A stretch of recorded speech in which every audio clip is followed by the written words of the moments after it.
Construire un portefeuille d'ETF, c'est un peu comme assembler un meuble Ikea. Ça a l'air simple sur le papier, mais une erreur et tu dors sur une planche bancale pendant 30 ans. Voici donc les 11 pièges à éviter si tu veux que ton portefeuille te rende riche et pas ridicule. 1. Se prendre pour Warren Buffett. Avec 3 vidéos YouTube, on regarde 2 tutos, on entend diversification, réplication physique, MSCI, et hop, on se prend pour le loup de Wall Street, sauf qu'un portefeuille solide, ça demande un peu plus que 20 minutes sur TikTok. Spoiler, tu n'es pas Warren, pas encore.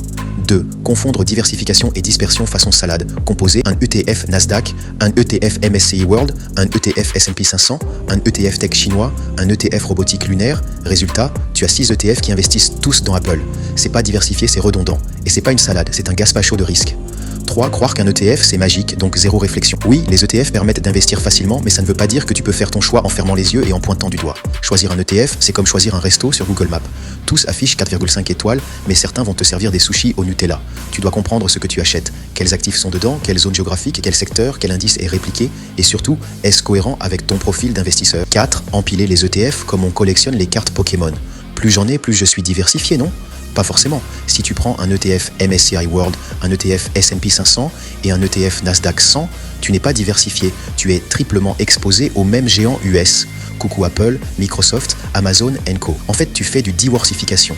Tu complexifies ton portefeuille sans améliorer ton exposition réelle. Et en plus, bon courage pour le suivi.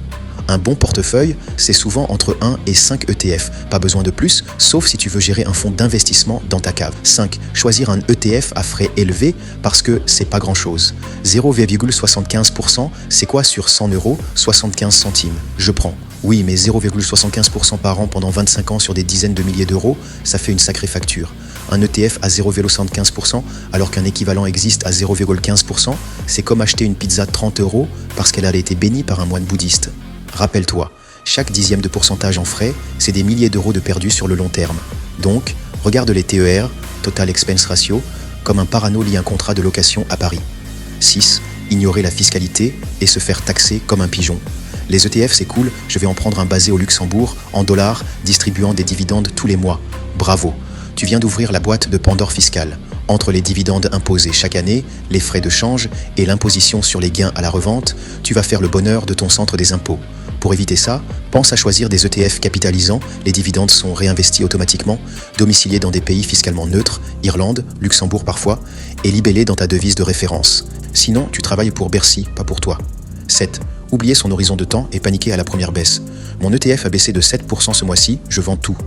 Si tu investis pour 20 ans, pourquoi réagir comme si tu devais retirer l'argent demain? Les marchés montent, mais pas en ligne droite.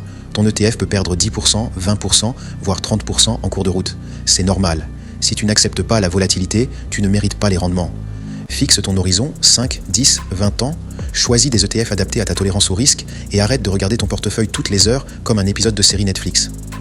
8. Investir tout d'un coup comme au casino.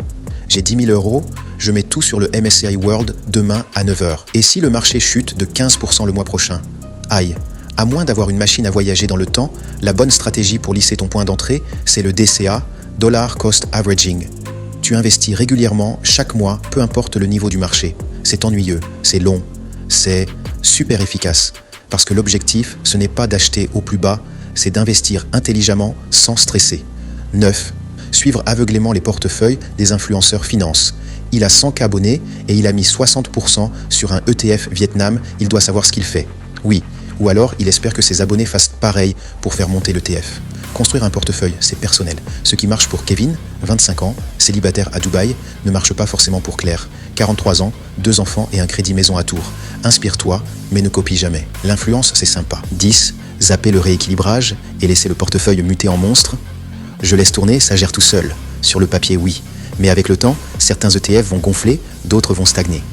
Résultat, ton allocation initiale, par exemple 70% actions, 30% obligations, peut devenir un 90-10 totalement déséquilibré.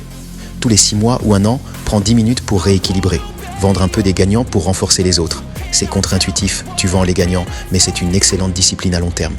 11. Penser que les ETF, c'est pour devenir riche vite. Je veux gagner 10% par mois avec les ETF, possible? Oui, si tu voyages dans une autre dimension. Sinon, non. Les ETF sont faits pour la croissance lente et régulière, pas pour les feux d'artifice. Si tu cherches l'adrénaline, va faire du saut en parachute. Mais si tu veux bâtir un patrimoine, dormir tranquille et profiter des intérêts composés, alors les ETF, c'est parfait. à condition d'être patient. Très patient. Construire un portefeuille d'ETF, ce n'est pas un sprint, c'est une randonnée, avec parfois des chemins boueux, des cailloux et un ours, alias crack boursier. Mais si tu évites ces 9 erreurs, tu maximises tes chances d'arriver en haut avec un joli paysage, ton patrimoine qui a bien bossé pour toi.